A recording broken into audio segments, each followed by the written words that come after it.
Everyone, this is Vandana and welcome to my channel Miss chemistry. तो students, आज इस video में हम पढ़ेंगे मेथड ऑफ वेरिएशन। देखो, इससे पहले जो मैंने आपको क्वांटम की वीडियो दी थी उसमें हमने पर्टर्बेशन पूरा कंप्लीट पढ़ लिया है। फर्स्ट ऑर्डर पर्टर्बेशन भी आपको कंप्लीट कर पढ़ा दिया है और सेकंड ऑर्डर पर्टर्बेशन भी आपका कंप्लीट हो चुका है। इस वीडियो में आज हम पढ़ेंगे मेथड ऑफ वेरिएशन और आगे ही इस वीडियो में हम पढ़ेंगे लीनियर वेरिएशन प्रिंसिपल। देखो, इस पार्ट से आपके क्वेश्चन एग्जाम में पूछे जाते हैं, हर बार पूछे जाते हैं, नेट में भी पूछे जाते हैं और गेट में भी पूछे जाते हैं। तो ये पार्ट काफी ज्यादा इंपॉर्टेंट है और इस वीडियो में एंड तक बने रहिएगा, आपको अच्छे से पढ़ा दूंगी मैं। ठीक है, देखो, सबसे पहले आपको पता होना चाहिए वीडियो स्टार्ट करने से पहले कि आपको जो वेरिएशन थ्योरम है किस पे काम करती है। ये काम करती है आपकी मल्टी इलेक्ट्रॉनिक सिस्टम के लिए। सबसे पहले आपको जो टर्म है मल्टी इलेक्ट्रॉनिक सिस्टम, इसका मतलब पता होना चाहिए। अगर आपके पास कोई सिस्टम है जिसमें आपके more than one type of electron present है तो उसको आप क्या बोल देते हो, मल्टी इलेक्ट्रॉनिक सिस्टम। देखो, मल्टी इलेक्ट्रॉनिक सिस्टम में आप उसका कभी भी एग्जैक्ट जो सोल्यूशन है फाइंड आउट नहीं कर सकते हो, ना ही उसका एग्जैक्ट सोल्यूशन फाइंड आउट कर सकते हो, ना उसके लिए आप एनर्जी फाइंड आउट कर सकते हो। ठीक है, उसके रिजल्ट्स निकालने के लिए हम क्या निकालते हैं, हम क्या लगाते हैं, उसमें अप्रोक्सीमेशन मेथड्स लगाते हैं। तो ऐसे ही है कि आपको जो वेरिएशन थ्योरम आपका किस पे काम करती है, आपका काम करती है मल्टी इलेक्ट्रॉनिक सिस्टम पे। और मल्टी इलेक्ट्रॉनिक सिस्टम के रिजल्ट्स फाइंड आउट करने के लिए हम क्या लगाते हैं, इस पे अप्रोक्सीमेशन मेथड। तो हम क्या बोल सकते हैं, जो आपका वेरिएशन थ्योरम है किस पे काम करती है, आपकी अप्रोक्सीमेशन मेथड्स पे। ठीक है, तो आपको ये बात क्लियर होनी चाहिए, इतनी बात। ये किस पे काम करती है, आपकी अप्रोक्सीमेशन मेथड पे और मल्टी इलेक्ट्रॉनिक सिस्टम पे। ठीक है, अब देखो, ये जो आपका वीडियो स्टार्ट करने से पहले आपको थोड़ा सा पीछे जाना पड़ेगा। जो मैंने आपको वीडियो दी थी एक्सपेक्टेशन एनर्जी की, उसमें मैंने आपको जो लिखाई थी कि आपकी जो एवरेज एनर्जी होती है उसका जो फॉर्मूला होता है आपका होता है Sai star H Sai D tau upon Sai star Sai D tau. और इस वीडियो में मैंने आपको बताया था कि अगर आपके जो एग्जामिनर अगर आपको बोल के देते हैं कि आपका जो फंक्शन है नॉर्मलाइज्ड है, तो आपका जो ये पार्ट होता है नीचे वाला, उसको आप क्या ले लोगे, 1। ठीक है, उस वीडियो में मैंने आपको यही बोला था कि अगर आपको एग्जामिनर बोल देते हैं कि आपका जो फंक्शन नॉर्मलाइज है तो आप नीचे वाले पार्ट को 1 ले सकते हैं, तो आप इसको 1 कर दोगे और इसमें जो आपकी एवरेज एनर्जी क्या रह जाएगी, सिर्फ ये ऊपर वाली।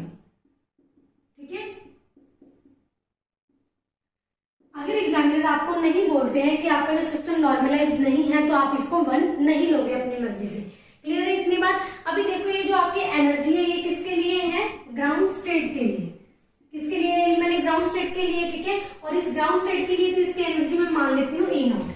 ठीक है, अब देखो वेरिएशन थ्योरम क्या कहती है, वेरिएशन प्रिंसिपल आपका क्या कहता है। अगर यहाँ पे जो मैंने वेव फंक्शन लिया हुआ है कॉरेस्पॉन्डिंग E नॉट एनर्जी के लिए, जो मैंने वेव फंक्शन यहाँ पे साई लिया है, ठीक है, अगर इसको मैं रिप्लेस कर दूं किसी और वेव फंक्शन के साथ, ठीक है, यहाँ पे क्या किया मैंने, यहाँ पे जो फंक्शन साई लिया है उसको रिप्लेस कर दिया मैंने साई 1 के साथ। अगर इसको साई 1 के साथ रिप्लेस कर देती हूँ तो उसकी जो कॉरेस्पॉन्डिंग एनर्जी आएगी वो नहीं आएगी। ठीक है, यहाँ पे E नॉट थी, अगर उसको रिप्लेस किया मैंने साई 1 के साथ, उसकी नई एनर्जी आएगी, तो सपोज उसकी जो एनर्जी बनती है वो E1 बनती है। क्लियर है, जो आपकी नई एनर्जी बनेगी, ठीक है, ये जो फंक्शन रिप्लेस करने के बाद वो ऑलवेज ज्यादा होगी किससे, आपकी ग्राउंड स्टेट एनर्जी से। अभी मैं करके दिखाती हूँ आपको कैसे। तो देखो, मैंने क्या लिया इसको E1, क्योंकि मैंने इसको जो आपका जो वेव फंक्शन था उसको मैंने क्या कर दिया, रिप्लेस कर दिया किसी और वेव फंक्शन के साथ, साई 1 के साथ। Sai star H Sai 1 D tau upon Sai 1 star Sai D tau.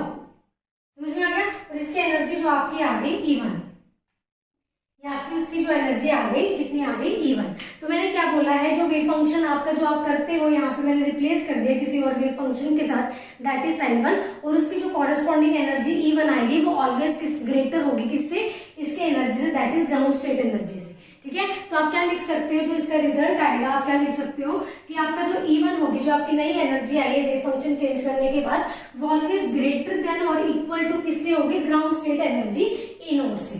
ठीक है, ये है आपका रिजल्ट किसका, वेरिएशन थ्योरम का। या आप क्या बोल सकते हो, क्योंकि मैंने यहाँ पे जो वेव फंक्शन यहाँ पे लिया है, ये वेव फंक्शन लिया है ट्रायल वेव फंक्शन, इसका नाम क्या है, ट्रायल वेव फंक्शन। ठीक है, तो आप क्या, ये क्या है आपकी एग्जैक्ट, ये जो हमने निकाला है एग्जैक्ट एनर्जी है, और ये क्या है आपकी ट्रायल वेव फंक्शन की एनर्जी। तो आप इसको क्या लिख सकते हो कि ई ट्रायल हमेशा क्या होता है, ग्रेटर देन और इक्वल टू होता है ई एग्जैक्ट से। ठीक है, ये है आपका वेरिएशन थ्योरम का रिजल्ट। इसी रिजल्ट से आगे हम क्वेश्चन करेंगे और ये इंपॉर्टेंट है, ठीक है। क्या बोल रही हूँ मैं, जो आपका ई ट्रायल है वो आपका हमेशा ग्रेटर और इक्वल हो सकता है किससे, एग्जैक्ट से। वो ई एग्जैक्ट से कम नहीं हो सकता, या तो वो ज्यादा होगा या उसके इक्वल होगा। और ये इंपॉर्टेंट है आपका रिजल्ट, इसको ध्यान में रखना है। अभी हम 3 से 4 क्वेश्चन सॉल्व कर लेते हैं जो आपका नेट और गेट में आए हुए हैं, ठीक है। इसका स्क्रीनशॉट ले लीजिए साथ साथ।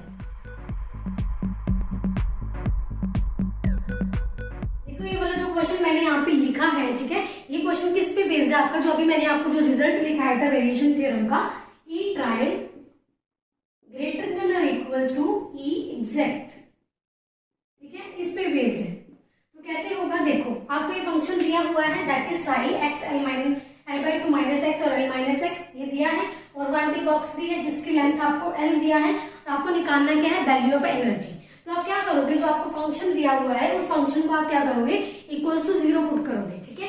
तो जो भी आपको फंक्शन गिवन है यहाँ पे psi is equal to X l/2 minus X l minus X is equals to 0। क्या करोगे, जो भी फंक्शन आपको गिवन है उसको क्या कर दोगे, 0 को इक्वल पुट कर दोगे। अभी देखो यहाँ पे जो x की वैल्यूज क्या क्या आएंगी, तब क्या करोगे, x is equal to equate करो, जो आपकी x है वो इक्वेट होगा इस 0 के साथ, x इज इक्वल टू 0, एक तो ये वैल्यू आती है आपकी x की, और यहाँ से क्या आएगी l/2 minus X is equal to 0, तो यहाँ से आपकी x की वैल्यू l/2 आएगी, ठीक है। और इसको जब इक्वेट करोगे 0 के साथ इक्वल्स टू 0, तो x की वैल्यू आएगी आपकी l, ठीक है। और जो ये वाली वैल्यू आई है ये क्या है आपका, ये आपकी है बाउंड्री कंडीशन, ठीक है। बाउंड्री कंडीशन कैसे है वो मैं आपको बताती हूँ। ये भी बाउंड्री कंडीशन है और ये भी आपकी बाउंड्री कंडीशन है। वो कैसे है, देखो आपको जो 1D बॉक्स दिया हुआ है, क्योंकि उसकी लेंथ कितनी है, l है, ठीक है, दैट इज 1D बॉक्स। और उसकी अगर मैं, ये आपका 1D बॉक्स है, अगर उसकी 0 to l आपको उसकी लेंथ दी हुई है, ठीक है, तो उसके क्या boundary condition x is equal to 0 और x is equal to l पर, ठीक है। तो ये क्या आ गई उनकी बाउंड्री कंडीशन, और ये क्या आ गया आपका नोड, ठीक है। नोड क्यों, अगर ये हमारा जो फंक्शन हमें गिवन है, ठीक है, उसमें अगर x की वैल्यू यहाँ पे l/2 पुट कर दो तो मेरा साइन क्या बन जाएगा, 0 बन जाएगा।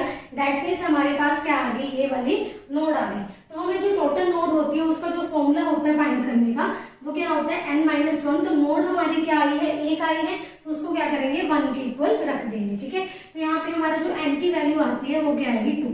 तो अभी इन्होंने बात करी है 1D बॉक्स की, तो 1D बॉक्स की एनर्जी क्या होती है, En is equal to n² upon 8ml², ठीक है। n की वैल्यू जब आप यहाँ पे रखोगे 2 का स्क्वायर करोगे तो क्या आ जाएगा 4h² अपॉन 8ml², ठीक है। देखो जो आपकी ये एनर्जी आई है, ये एनर्जी आई है आपकी ई एग्जैक्ट की, ठीक है, क्योंकि हम इसको फाइंड आउट कर सकते हैं। तो ये क्या आई है आपकी ई एग्जैक्ट की एनर्जी आई है 4h² 8ml²। तो हमने क्या बोला था कि आपका ई ट्रायल, जो ई ट्रायल की एनर्जी होती है वो क्या होगी आपकी, या तो ग्रेटर होगी या फिर इक्वल होगी किससे, ई एग्जैक्ट से, ठीक है। तो ये एग्जैक्ट की एनर्जी आपकी 4h² अपॉन 8ml² आई है, तो उससे या तो 4h² 8ml² से या तो वो ज्यादा होगी या उसके इक्वल हो सकती है, यही कुछ हो सकता है। अभी आप ऑप्शन देखो, देखो इक्वल कभी भी नहीं हो सकती।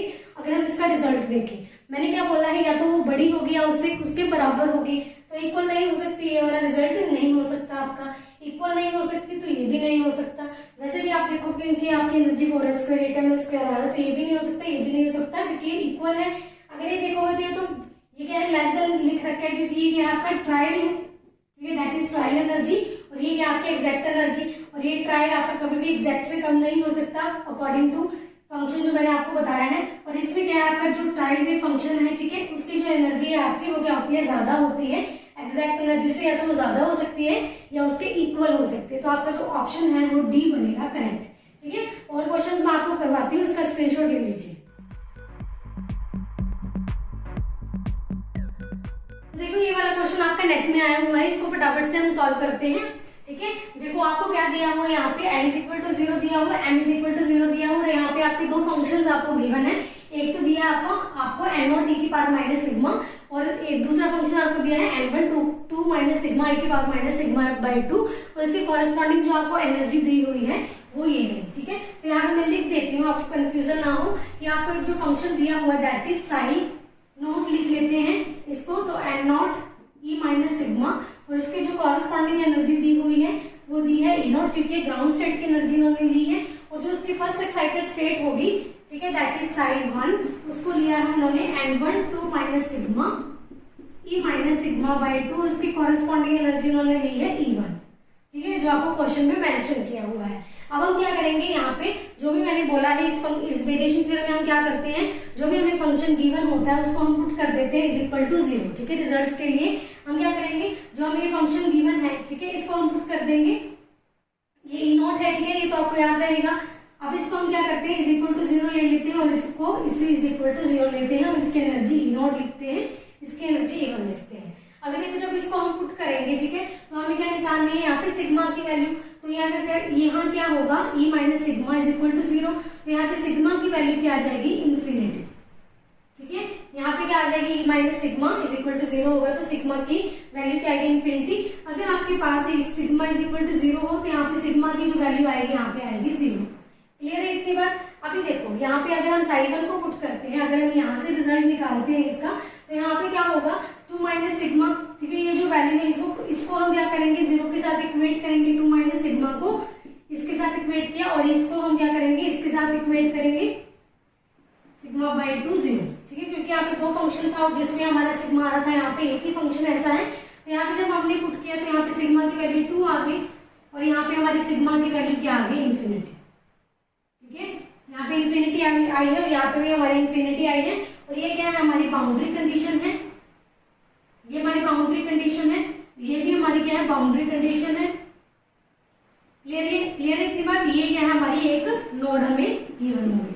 अभी देखो ये क्या है, हमारी एक नोड यहाँ पे आ गई। अब जहाँ पे हमारी बाउंड्री कंडीशन है वहां पे तो हमारी एक भी नोड नहीं आई है, दैट मीन्स यहाँ पे जब हम टोटल नोड का फॉर्मूला लगाते हैं इनके लिए, ठीक है, n-1 इज इक्वल टू, क्योंकि यहाँ पे नोड कितनी है हमारी 0, यहाँ पे नोड कितनी है हमारी 1, ठीक है, इसके लिए नोड कितनी आ गई हमारी 1, और जहाँ पे हमारी ये जो बाउंड्री कंडीशन के लिए हम टोटल नोड अगर निकालते हैं तो हमारी जो एनर्जी आएगी वो कितनी आएगी टोटल, तो यहाँ पे करके दिखाती हूँ इनके लिए, sigma is equal to infinity के लिए यहाँ पे नोड कितनी आई है हमारी 0, ठीक है, तो n-1 is equal to node कितनी है 0 और n इज इक्वल टू कितना आ गया 1, ठीक है। अगर इसके लिए निकालें, जिसकी नोड हमारी 1 आई है तो उसके लिए निकालेंगे n-1 is equal to 1 node और n कितना आ गया हमारा 2, ठीक है।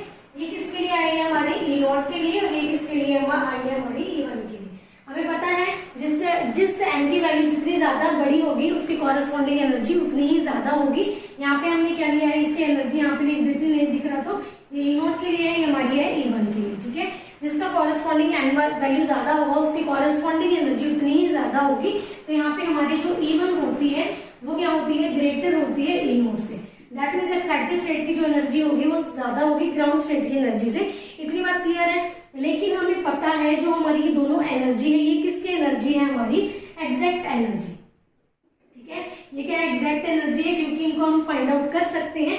ये हमारी एग्जैक्ट एनर्जी जो हमने निकाल ली, ये हमने इसमें हमने ये बता दिया कि हमारी जो फर्स्ट एक्साइटेड स्टेट की जो एनर्जी होगी वो ग्राउंड स्टेट से ज्यादा होगी। इतना हमने क्लियर कर लिया।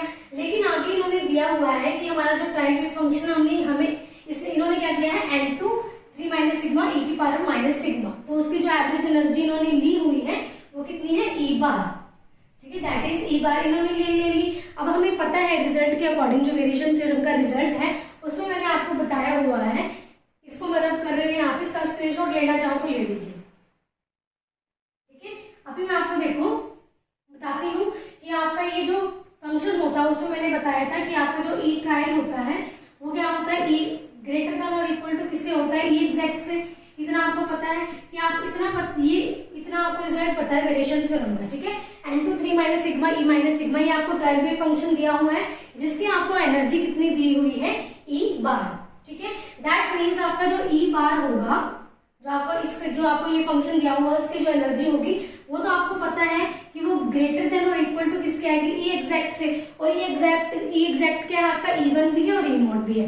लेकिन दोनों में से बड़ा कौन सा होगा वो मैंने आपको बता दिया कि आपकी जो एक्साइटेड स्टेट एनर्जी होती है वो हम आपकी ज्यादा होती है देन ग्राउंड स्टेट से, क्योंकि उसका n बड़ा है। तो आप क्या लिख सकते हो यहाँ पे, E1 greater than E not, ठीक है। ये आपका आएगा रिजल्ट निकालने के बाद, ये आएगा आपका रिजल्ट। अभी आप मिलाओ, जो आपको ऑप्शंस दे रखे हैं तो आपको ऑप्शंस इसमें ऐसा कुछ नहीं दे रखा इस तरह का, ठीक है। तो आपका जो सी ऑप्शन है यहाँ पे, ये आप देखो तो आपको देखो इसमें मैच कर रहा है, लेकिन इसमें E नॉट नहीं गिवन है, वो कोई दिक्कत नहीं है। अगर आप ऐसे लिखा है दैट मीन्स ये क्या है, बड़ा है, E ई नॉट से, ठीक है। दैट मीन्स आपकी जो ट्रायल वेव फंक्शन आपको दिया हुआ है उसकी जो एनर्जी है वो आगे ज्यादा होती है, क्योंकि उसमें किया हुआ है जो ट्रायल वेव फंक्शन है वो क्या है, ग्रेटर और इक्वल टू किससे, एग्जैक्ट एनर्जी से। तो आपका जो एग्जैक्ट जो आंसर आएगा वो आएगा आपका थर्ड। समझ में आ गया? ऐसे करने ये क्वेश्चन और क्वेश्चन मैं आपको करवाती हूँ, इसका स्क्रीनशॉट ले लीजिए एक बार।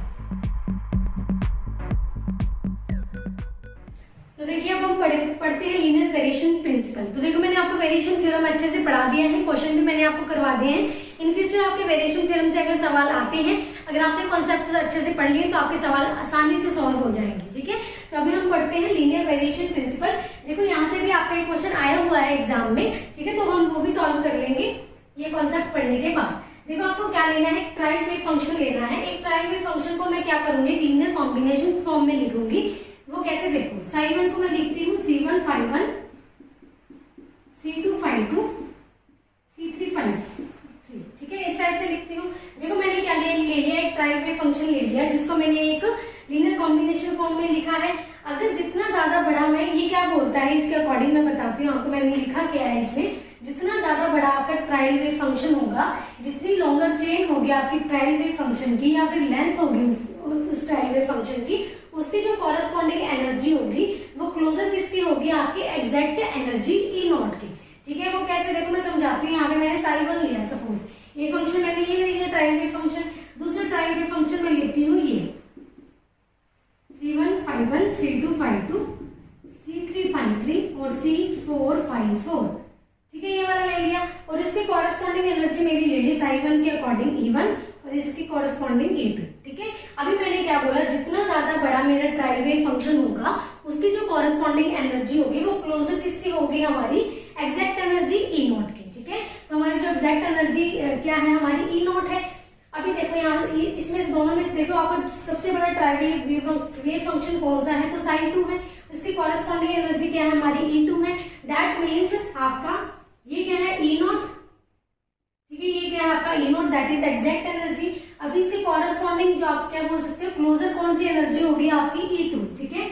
उसकी क्लोजर एनर्जी कौन सी होगी, E2, क्योंकि जितना ज्यादा बड़ा आपका ट्रायल वेव फंक्शन होगा उसकी कॉरेस्पॉन्डिंग एनर्जी किसकी क्लोजर होगी, एग्जैक्ट एनर्जी ई नॉट की, ठीक है। तो यहाँ पे ई नॉट ले लिया, तो उसकी हमने क्या ले लिया, E2 ले लिया, क्योंकि ये क्लोजर है, क्योंकि हमारा ट्रायल वेव फंक्शन ये बड़ा है E2 का, तो हमने E2 ले लिया। यहाँ पे हम क्या लेंगे, E1, क्योंकि क्या है मैंने ई नॉट से क्या कर दिया, थोड़ा सा दूर कर दिया E1 के, क्योंकि उसका ट्रायल वेव फंक्शन छोटा है, तो उसकी जो कॉरेस्पॉन्डिंग एनर्जी होगी वो क्या होगी, क्लोजर नहीं होगी ई नॉट की। तो मैंने क्या ले लिया, थोड़ा सा इसको दूर कर दिया। जितना बड़ा हमारा ट्रायल वेव फंक्शन होगा उसकी जो कॉरेस्पॉन्डिंग एनर्जी आएगी क्लोजर होगी किसके, ई नॉट के। तो मैंने E2 को क्या कर दिया, इसके क्लोजर कर दिया। समझ में आ गया? ऐसे ही हम एक क्वेश्चन करते हैं, आपको आसानी से समझ में आ जाएगा, इसका स्क्रीनशॉट ले लीजिए।